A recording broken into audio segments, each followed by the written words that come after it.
Welcome to the My Business Podcast, where we sit down with local businesses and we talk about who they are, where they come from, and what inspires them to be in business. Hello, everyone. Welcome back to the My Business Podcast. Today, I'm excited to introduce a powerhouse of empowerment and transformation, Dr. Alfeen Varghese. She's not just a seasoned medical doctor, but also founding director of EVE, which stands for Equip, Enable and Empower, and the co-founder of the Varghese Consultancy. Now, from treating patients on 3 continents to empowering women to find their true identity, Dr. Alfeen's journey is nothing short of inspirational and inspiring. Alfeen, welcome to the My Business Podcast. Thank you, Adam. It's wonderful to be here. Thank you for having me. You're welcome. Now, Alfeen, many might wonder, how does a doctor who started off in India transition into becoming an empowerment coach? What sparked this journey for you? It started back in 2012, didn't it? Yes, it did. We started our own medical center in 2012. With that came a lot of responsibilities, and one of them was looking after our patients and our staff holistically. So with seeing patients, I realized that not many of them presented with physical symptoms. A lot of their physical symptoms were based on emotional trauma that they had undergone. And I found it hard to deal with it because I could clearly see it wasn't a physical problem, but it was very difficult for them to understand the emotional basis of it. Sure. And so I probably undertook this journey of discovering how to become a coach from that perspective, because I realized that a lot of women who were struggling needed a good coach. And out of that journey of seeing all these women suffering and struggling unnecessarily, in my perspective, I went to America and completed my John Maxwell certification of coaching and mentoring. And that's how I started putting that into practice. So I started coaching women separately and doing that on a one-on-one basis, and realized the difference that it made in their lives. And that kind of spurred me on to keep going. That's so intriguing that you, as a medical doctor who looks for physical symptoms and, you know, I guess I'm generalizing, but then looks for a medical type cure or treatment, usually along the in the realms of drugs and so forth, to be seeing that things could be treated from a psychological point of view and an emotional point of view, and for you to take that shift, I find that fascinating. Yeah, it actually started when I was working in a mission hospital, or a few mission hospitals in rural India, and there were a lot of women presenting with physical symptoms. And you test them and you diagnose them with a certain medical condition and you treat them, and they still keep coming back with the same symptoms. And that's when you start thinking, is there something else going on here?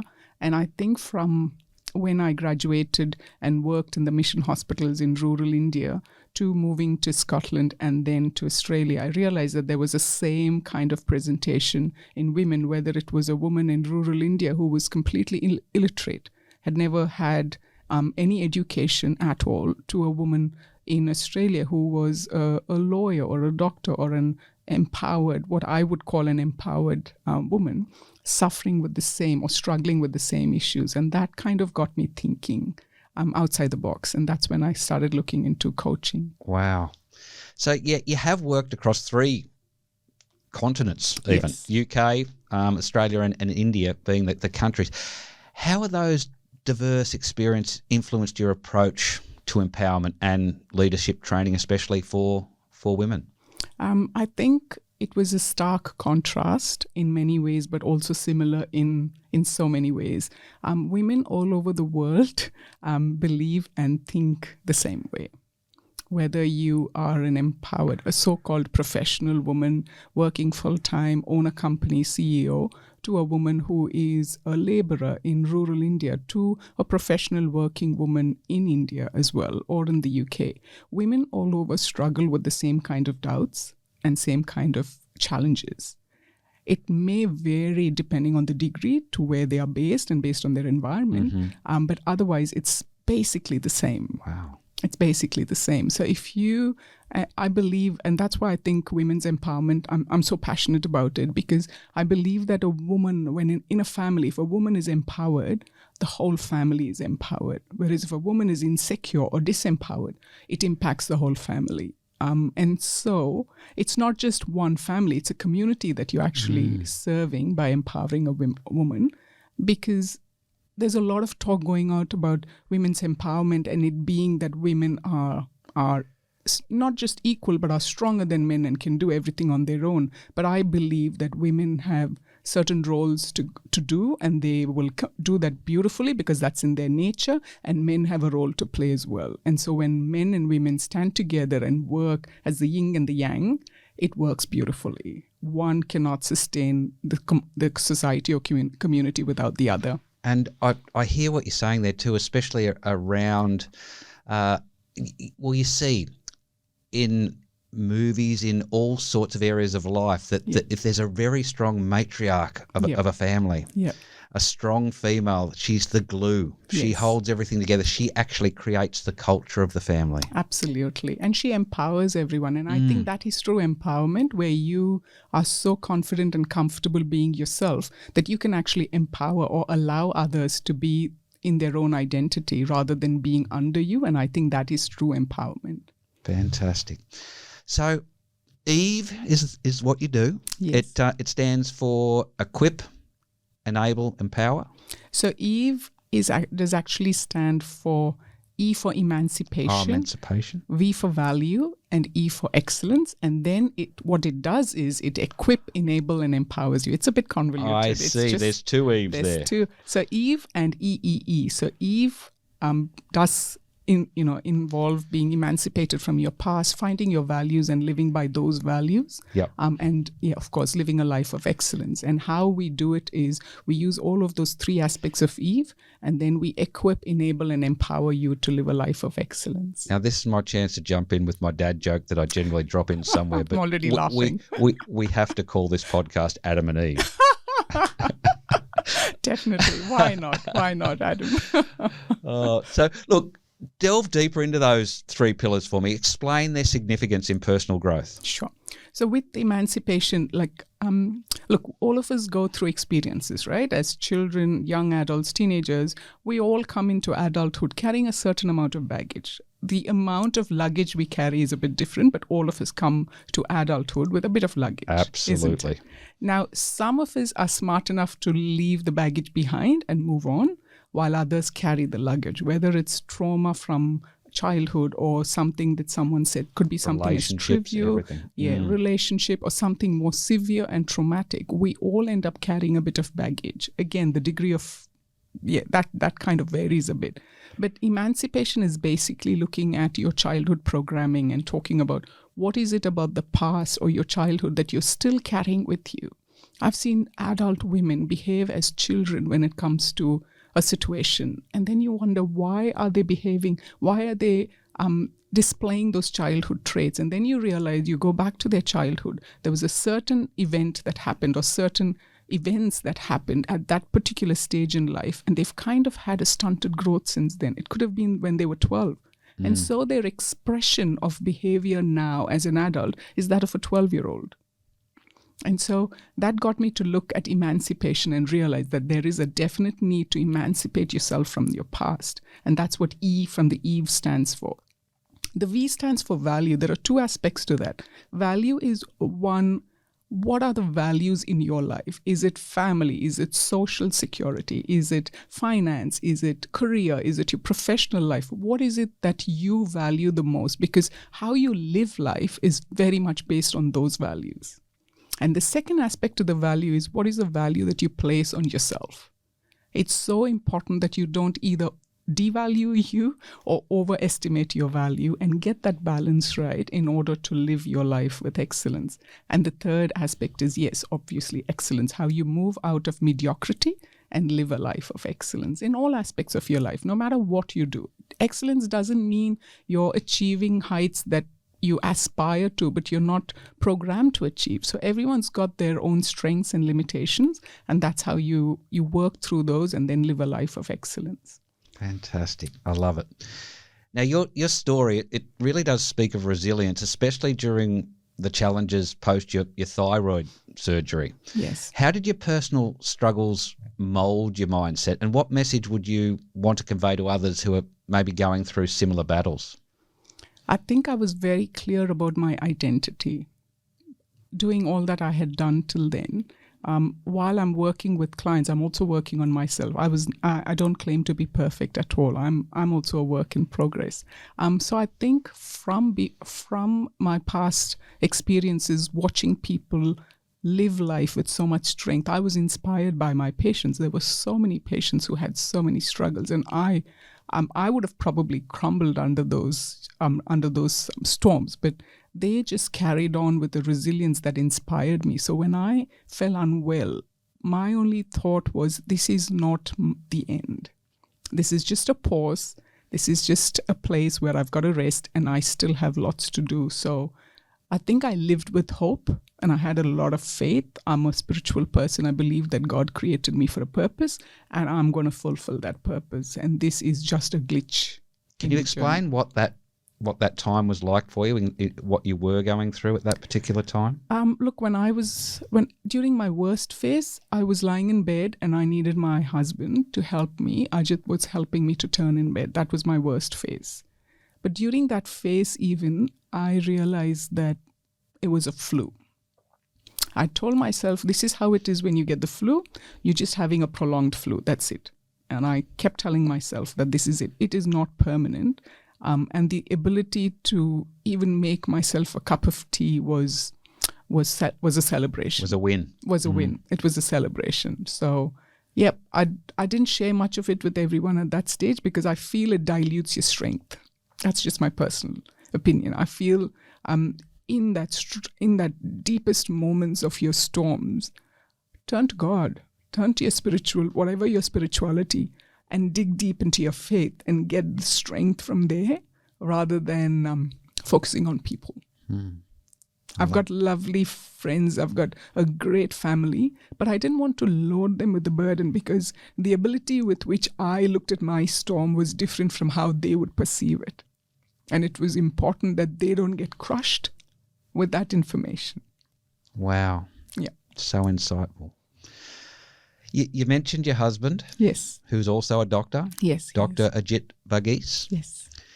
Now, he's been a driving force in your journey as well, hasn't he? Absolutely, yes. How crucial, in your view, is it to have such a supportive partnership in maybe both, your personal and professional realms?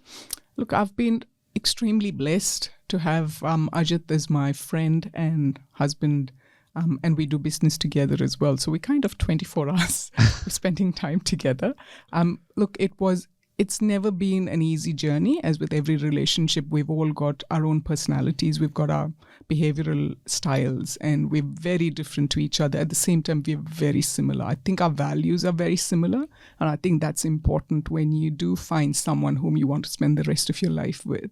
It's important that your basic values of your family, of your society, and of your contribution to the community, those basic values have to be really etched in cement and concrete. And then you can work out your differences of behavioral styles. Sure. And speaking of that, I saw both of you in a presentation recently. Yes, I did want to mention this. So another area of business that you do together, which I think Ajit heads up, is disc profiling. Yes. Can you tell me a little bit about that and the benefits to businesses or individuals to be using that? Sure. So disc profiling is a behavioral analysis tool. The DISC stands for 4 different characteristics or behavioral styles. And with that questionnaire that you get, I think it's about 10-15 minutes. You do a questionnaire and you actually get an understanding of who you are, what are your strengths, your limitations, and how you cope under pressure and under stress. And it also gives you information on how you can unlearn a few of your behavioral styles and learn how to communicate and connect better. So it helps you both personally and professionally. And not one of us can be put into a box. And that's the understanding of DISC, that you could be a little bit of the D, I, S, or C, or you could be a variant of the a few of the other styles. So yeah, it's an individual behavioral style profiling, and we found immense benefit from using it for our clients. I use it for my coaching for some of my clients as well. Now, you must be in a very unique position here, Alfeen, in that you're a certified coach, speaker, mentor, and still a practicing doctor, yes? Not at this point. Not at this point, no. But a qualified, very experienced doctor. So Yes. you can come at your coaching job from all sorts of different angles and have so much knowledge. Throw in the disc profiling knowledge. Yeah, exactly. How do you balance all those? And do you think it does give you a unique perspective that perhaps a lot of other coaches don't have who have only been trained in one particular area? Look, I believe everyone's got a role to play in every situation, and I don't, although what you said was very kind, Adam, thank you for that. I don't consider myself any different in a way of promoting myself. I just believe that I've had a lot more experience dealing with people on a one-on-one basis as a doctor, and I've seen people live lives more closely than probably a coach who's been coaching people or clients for a long time. So I think that perspective is there because I graduated in 93. So in the last 25 to 30 years, I've seen so many people, and I'm a people's person. So I get into the nitty-gritty details of life, and I want to know why they are, why they do what they do and why they behave in a particular way. You could catch me sitting in a cafe and observing people because I love to see why people walk a certain way. How do they behave? How do they communicate? Like, all of that intrigues me. So I think all that experience and observance has helped me become a better coach than I would have probably been if I just did coaching. Yes. And I think another thing that I'm going to add here is your humility as well, Alfeen, and your energy as well, which I can just feel, and I'm sure our listeners or anyone watching on YouTube can as well. So look, explain to me the concept behind From Stress to Empowered Living, and who would benefit most from that course that you do offer.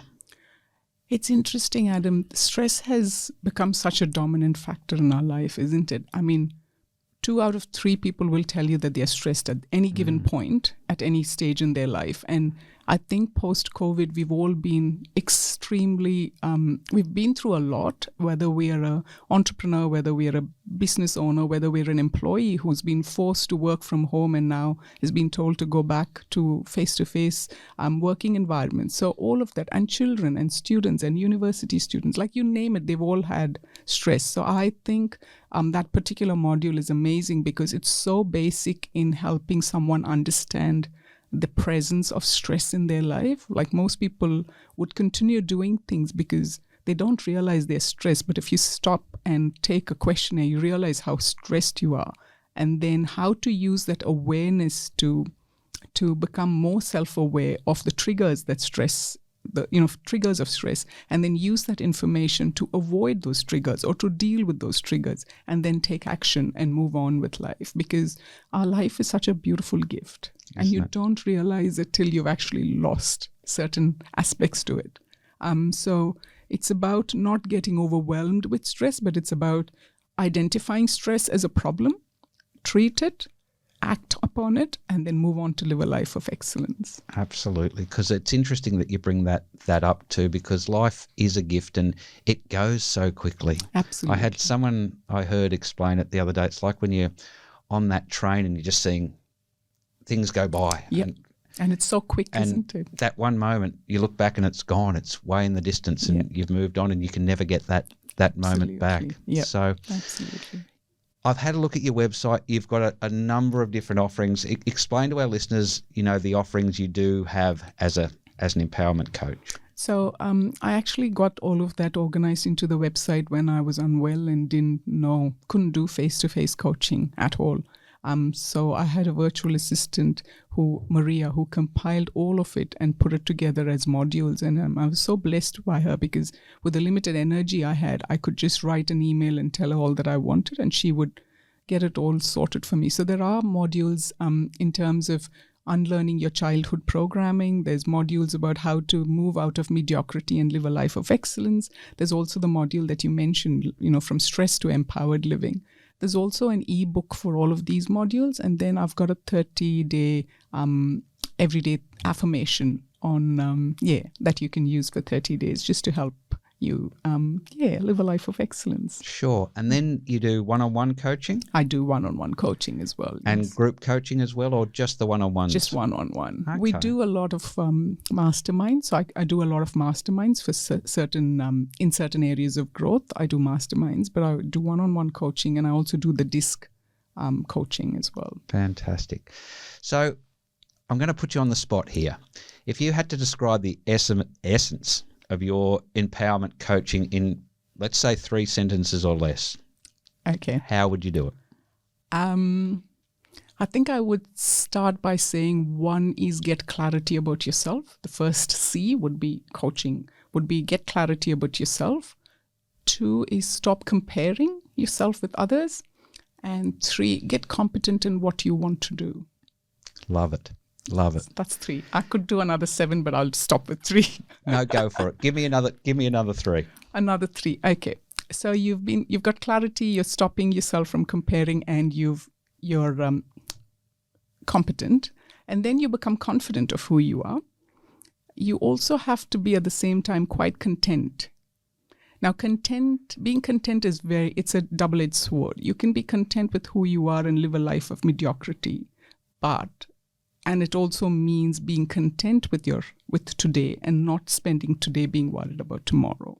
So you've got to be careful about the word content. And finally, the last one is commitment to growth. Because unless you commit to growth, you can't live a life of excellence. Fantastic.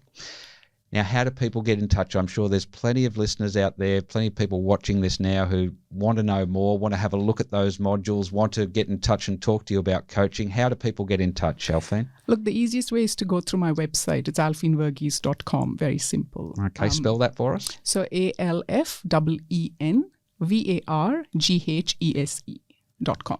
.com. Excellent. So alfeenvarghese.com is probably the easiest way to go. Or you can contact me through Facebook. I've got my professional page. It's Dr. Alfeen Varghese, or Instagram, Dr. Alfeen Varghese. So get in touch.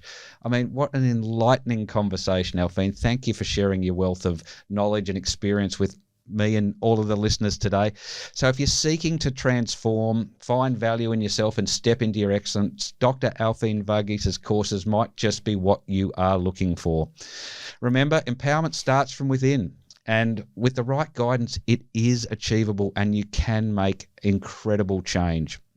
So make sure you check out her courses. The links will be in our show notes. But until next time, keep growing and keep empowering. And Dr. Alfeen Varghese, thank you for joining me on the My Business podcast. It was an absolute pleasure. Thank you, Adam. Thank you so much. You're welcome. Thanks for listening to the My Business podcast. If you want to be on our podcast, please reach out to the team on all our socials at mybusiness.pod.